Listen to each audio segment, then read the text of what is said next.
Hello again. Welcome to another of my reviews of Tai Lopez's 67 Steps. Tai's guide to health, wealth, love, happiness, fulfillment, whatever you want to call it. Good stuff. Good life. This is step number 45. Bones, Thugs, and Harmony, which I guess is some rap group from about 10 years ago. And the Tyranny of the 1st and the 15th.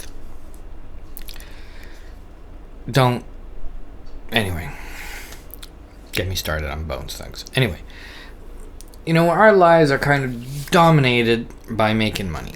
And certainly the people who are in the 67 steps, I think most of them, they're looking for a way to change their circumstances. Normally, their financial circumstances. Funnily enough, we rarely look for ways to change our personal physical circumstances.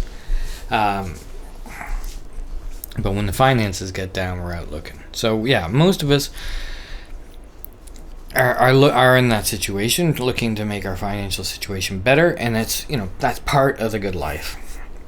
And people are living in dread of the time the bills come in. That's why this is called the 1st and the 15th. Though in my case it would be the 5th and the 26th, I think. But whatever. It's when those bills come in. And, one of our primary goals, I think, for getting happiness is being away from that. It's such a stressful thing for so many people, who have bills come in, they can't afford to pay those bills. I can relate to that. In my past, I certainly could relate to that situation. So, how do you get away from that?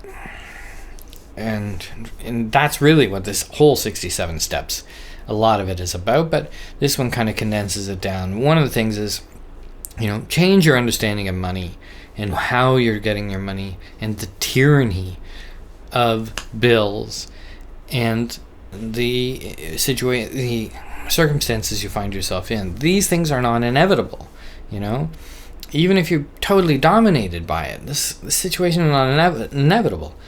And the solution, to grossly oversimplify it, is to change your income and cut your costs. Cutting costs helps, by the way. But this isn't new, of course. Of course, everybody thinks you want to change your income, But how do we go about doing that? And what kind of income do we want to do? We want to focus on monthly income. Just like you have monthly outgoings, you should have monthly incomings. The bank doesn't care if you lost your job, or the car payment company doesn't care if you lost your job, though they should, I would argue. And your income shouldn't care what you do. You should just be making the money. It should be coming in. And, your income should be doing the same strategy as your outgoings. And I'm the first to say that this step is a little bit muddled, so I'm going to go with it. Tai talks about how in the last 50 or 100 years, people have we've been under this tyranny of monthly bills, because it's really kind of a new thing. And the reaction to that was to have a salaried job. That's because we were in the era of corporation, which I'll get to in a minute. But before that, people in rural life, I don't know they had such a strong, consistent stressor of monthly bills and things like that. Let's go back 100 years ago. So, I just don't think it was that important before then. Tai doesn't think it was that important before then either. No, so we think alike. But, the reaction was a 9-to-5 job. And you probably grew up in a household like I did, where the 9-to-5 salary job was what you did because you had to get yourself out from underneath these monthly bills, And if you grew up in that mentality, it's very hard to get out of it. You have to educate yourself out of it, and that's exactly what the 67 steps is doing. And, things have changed, though. We don't need to be in this 9-to-5 mentality anymore. And Tai goes through who had the money in history. A very rough history lesson from him. We had people who were warriors, like the Mongols. Genghis Khan, who had the money. And they did that through violent expansion. You look at the exploring nations, Spain in particular, though you could argue that kind of violent expansion as well. Or you had kings, who were born to it, who inherited it. You had no way to get into that society. You had the robber barons, who built these industrial complexes and took the money from people. You had the industrialists like Henry Ford. And finally you had corporations, where we had this time period, relatively short time, where entities that were not living overtook our lives. And that's where the 9 to 5 came from. But guess what? Now we're in this new thing, we believe, where this mentality of being an investor / entrepreneur is your way out of this corporate 9 to 5 mentality. And the good news is you can do it. You don't have to be born into it. The bad news is it's your responsibility. You have to do it.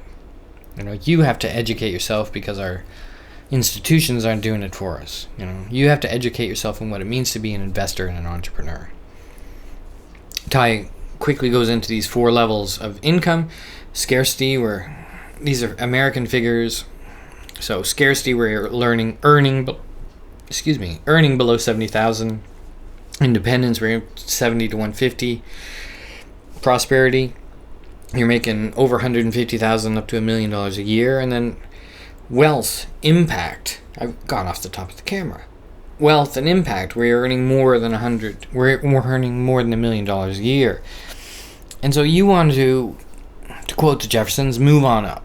You want to take the next step. Hopefully the 67 steps is going to help you do that. You're in scarcity, get you into independence. Independence gets you into prosperity or into wealth and impact. That'd be awesome. So take advantage of these new rules out there, And so what is an investor entrepreneur? And that's not what this step is about. This step is simply about, being aware of the tyranny of the first and the fifth. And the whole program is about becoming this type. But an investor, it doesn't mean investing in the stock market or investing in real estate or gold or whatever like that. An investor means someone who's willing to do something today that pays off in the future. Doesn't pay off right now. Tai also calls it being stoic, whatever. So, you learn, and so that can be learning, can be reading, can be building your skills, can be saving money. All of these things, or, could be giving your money to somebody because you see a potential. There are things like that as well, of course. But that's what an investor is. Doing something today, not for an immediate payoff, but for payoff in the future. And what's an entrepreneur? Well, an entrepreneur is somebody who wants to change the world into their vision. I love that George Bernard Shaw quote that a reasonable man adapts to the world, an unreasonable man persists in trying to adapt the world to himself, and that's why progress depends on unreasonable men. I love that quote. That's exactly what this is about. That's what an entrepreneur is. So I hope you're fired up. I hope you're, keeping on with these 67 steps, and I hope you're breaking the chains of tyranny of the first and the fifth, or in my case, the 5th and the 26th, as I said. So here's the 3 questions. Number 1, in what ways are you under the tyranny of the 1st and the 5th? Did I say 1st and the 5th? I meant 1st and 15th. Anyway, what ways are you under the tyranny of the 1st and the 15th? Those monthly bills. What do you... question number 2, how are you living under one of these prior concepts of wealth, i.e. the 9 to 5 salary job?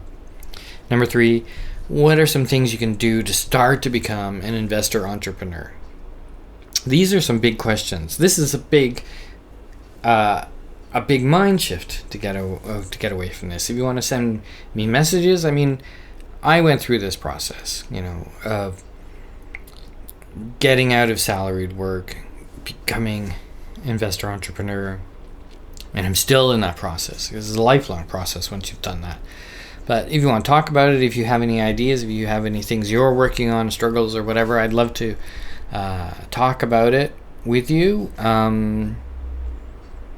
Yeah, that's maybe one of the reasons why I started to do these videos, apart from hammering these ideas into my own thick head.